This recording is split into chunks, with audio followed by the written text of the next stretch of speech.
4th, 2022 at approximately 10:15 a.m., Highland Park Police were on the scene of an active shooter in the area Central Avenue and 2nd Street, Highland Park, while an Independence Day parade was in progress.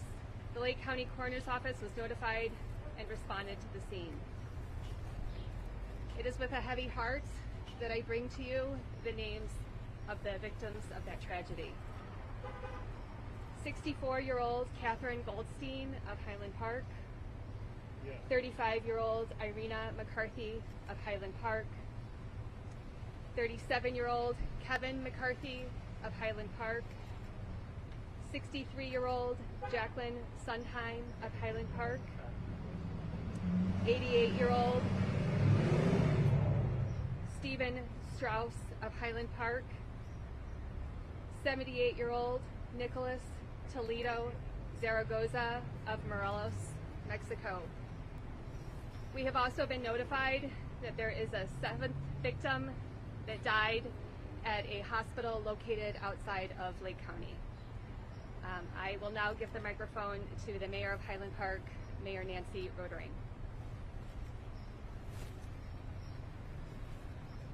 The Highland Park community, like so many before us, is devastated. It is impossible to imagine the pain of this kind of tragedy until it happens in your backyard. Our focus the last 36 hours has been on the perpetrator of this heinous crime. As we now put the names and faces of those lost yesterday, family, friends, guests, longtime residents of the Highland Park community, our focus shifts to the victims and those left behind.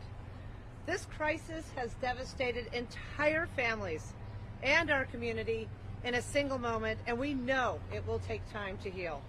On behalf of the community and the world that mourns alongside us, I offer loved ones of those who passed our condolences. I thank those who have organized prayer vigils to help support the weight of our shared sorrow. We've listed those on our website, and while we're hurting, we know that we will continue to come together and support each other as we always do in difficult times. We are Highland Park strong. Thank you, Mayor. There were some questions at our last press briefing about prior contacts that law enforcement may have had with Crimo III. We've done some research, gathered some reports, and I'm going to relay some information from 2 prior instances that occurred here in Highland Park. The first was in April of 2019. An individual contacted Highland Park Police Department a week after learning of Mr. Crimo attempting suicide. This was a delayed report, so Highland Park still responded to the residents a week later, spoke with Crimo, spoke with Crimo's parents, and the matter was being handled by mental health professionals at that time. There was no law enforcement action to be taken. It was a mental health issue handled by those professionals. The second occurred in September of 2019. A family member reported that Crimo said he was going to kill everyone, and Crimo had a collection of knives. The police responded to his residence. The police removed 16 knives, a dagger, and a sword from Crimo's home. At that time, there was no probable cause to arrest. There were no complaints that were signed by any of the victims. The Highland Park Police Department, however, did immediately notify the Illinois State Police of the incident. Shifting gears a little bit, talking about the investigation itself. The community has been absolutely terrific with providing information to law enforcement investigators throughout this. But we're asking the community to, if they're able to dig a little deeper and recall some specific instances from the event, based on video surveillance recovered by our investigators, we're very certain that there was a female witness who saw Crimo drop an object inside of a red blanket behind Ross's at 625 Central Avenue immediately following the shooting. We've not been able to identify this witness yet, but we're asking, if you are the witness and you are hearing this, please call 800, call FBI. Investigators really would like to speak to you about this. We're also asking that anyone with any first-hand information about Crimo relevant to this investigation also call 800, call FBI. Please keep in mind, though, we're asking for firsthand information that could be relevant, that could help investigators. We're not asking for third-party information or information heard through the grapevine, only if it's firsthand knowledge that you have. To update the victim count, including those that have perished, there are approximately 45 injured or deceased from this incident. At about 5:30 this evening, the State's Attorney's Office will be holding a press conference, and we anticipate an announcement of charges at that time. With that, we'll take some questions. Deputy Chief, so going to this September incident, obviously people are going to look at this and say, well, this could have been an opportunity to stop what we saw here. Your view on that, and how are these things supposed to be handled? How do you stop a shooter if someone's calling police saying, hey, we have a problem? So the question is the response to the September incident. The police responded there. Police can't make an arrest unless there is probable cause to make an arrest or somebody is willing to sign complaints regarding the arrest. Absent of those things, the police don't have power to detain somebody. Now, if there is an issue where there is the necessity to involuntarily commit somebody to the hospital, that's an option, but that wasn't an option at that time. That it didn't fall in that category. But nonetheless, Highland Park Police did notify the Illinois State Police of that. But as a law enforcement professional, you see someone who said, I want to kill someone, then you can purchase several guns, like you said, legally. How do you view that? The threat was directed at family inside of the home. Even buy guns when it makes a clear threat to the family. So in order to purchase a gun legally in Illinois, one has to possess a FOID card. That's a process that is solely managed through the state police, and I'm not able to speak to that process. Chris, you mentioned how much the community has been helpful in this case with videos, with sending information to you guys. So many people I've been talking to are asking, how can this be prevented in the future? Given the amount of social media posts, the sort of disturbing content that we have posted, would you recommend that community members in this community or others flag police to that kind of information? You said you weren't aware of it beforehand. Were you, if you were aware of it, could this have prevented something like this, considering the red flag laws and other laws here in the state? So the question is essentially social media. If we had known about some of the posts, would we have investigated? Do we encourage the community to report those? And the answer is absolutely. If the public sees something that is concerning online with anybody, they should notify the social media network it's posted on. They should notify local law enforcement. And that's when we get involved and we conduct an investigation. Law enforcement's going to do everything they possibly can to ensure the community is kept safe. But if we don't know about it, it's hard for us to investigate. Under the red flag laws in the state, though, would this potentially have been enough for you to confiscate weapons or take some sort of action? So in the case of September, the knives that Primo possessed, they were confiscated and they were secured for safekeeping. And in the case of the rifles and considering the social media posts and the videos that we have now. So at that time, there was no information that he possessed any firearms, any rifles. Would that be enough if he's making threats? It's a case-by-case basis. I don't want to speak broadly to the issue. It depends on the circumstances. There are circumstances where law enforcement does have that authority to obtain a seizure order, but it is situational dependent every single time. Chris, there's a report that Primo visited a synagogue here in town during Passover. Do you know anything about that? Can you speak to me? That's nothing I know about at this time. Chris, you mentioned that the weapons, rifles were legally purchased in this general Chicago area, but can you specifically say when they were purchased? They were purchased after that September incident. I don't have the exact dates. I believe it was in 2020 and 2021. Chris, earlier this morning we were discussing whether we had any additional information on motivation. You said not yet. Is there any new information in that regard? Investigators have been really tirelessly working since Primo was taken into custody, trying to determine motive. At this point, there is no definitive motive that he had. Is he talking? He has been talking to investigators. Chris, when was the handgun part of things? When was this boyfriend? I don't have that information right now. The object that you said was strapped behind glass.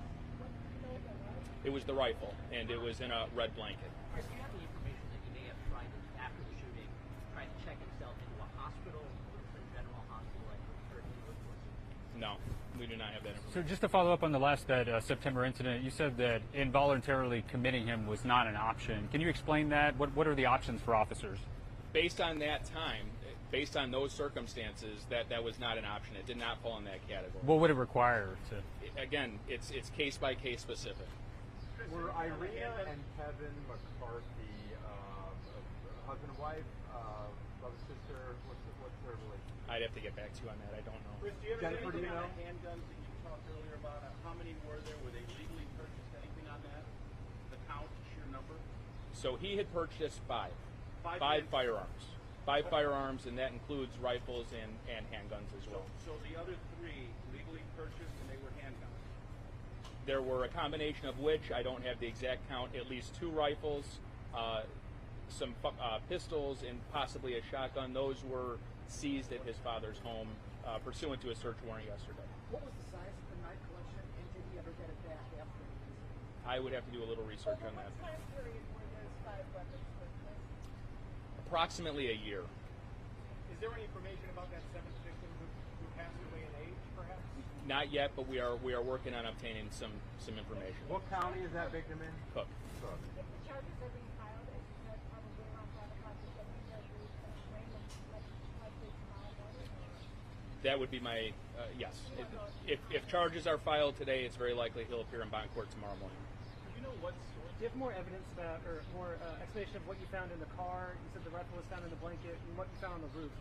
Give some more specifics on that. Evidence technicians are collecting a lot of shell casings, but as far as anything of evidentiary value, that's the extent. And in the car, you said there was rifles, or the other rifle? In the there. car, there was a rifle. And anything else? Where, no? I would have to check and get back to you. Do you know where he was heading in that car with that second rifle?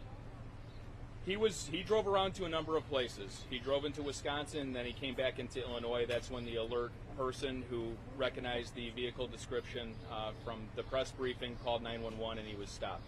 Chris, are you able to speak to any federal investigation, any possible federal indictments where you would be brought into the federal system? So the FBI, the ATF, our federal partners, the Department of Justice are very involved in this case. I can't speak for them. All I can say is they are on the ground here working with us in lockstep. And I could take 2 more. Going back to the September incident, you said police notified state police. What was the follow-up from state police at that point?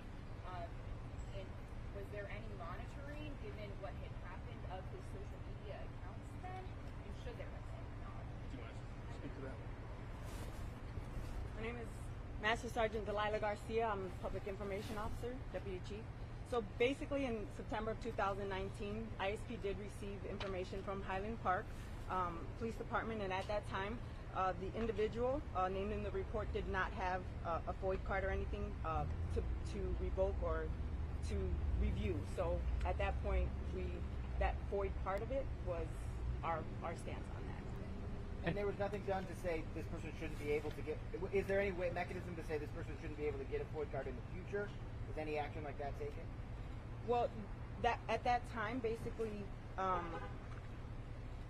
so he didn't have a pending application, so there was nothing to review at that time when we got that notification. We didn't know, a few months later, something else would happen. And what would state police have to have done or have to have seen in order to try to involuntarily commit someone based on those facts and those circumstances? Involuntary commit someone? Right. So the lead came to you to follow up on. After looking at the facts from that, was that an option that you considered? Well, this person might need to be involuntarily committed? Well, there was no FOID application at the time. Correct, but the lead came to you, right? This person had knives. Obviously, there was a threat that was posed. So your role was only whether he had a firearm or not? Right. And the state law, does it allow you to flag someone and say, hey, we're flagging this person, they should be... Are you allowed to say this person can't get a FOID card in the future? More questions regarding that procedure from the state police will be forthcoming. So we know there's going to be some questions directed to the state police on procedure, how FOID card applications work, when a notification comes in from local law enforcement. That is much better answered by the state police. It's very hard to speak to their policies and procedures. Chris, can you tell us One more. Where in Wisconsin he traveled to, and how did you track him? Was it iPass? I don't want to get into how we know he was in Wisconsin, but we know he traveled to the Madison area before turning around and coming back to So Illinois. did his parents, Last question. Did his parents ask, was his parents involved when the knives were taken from him?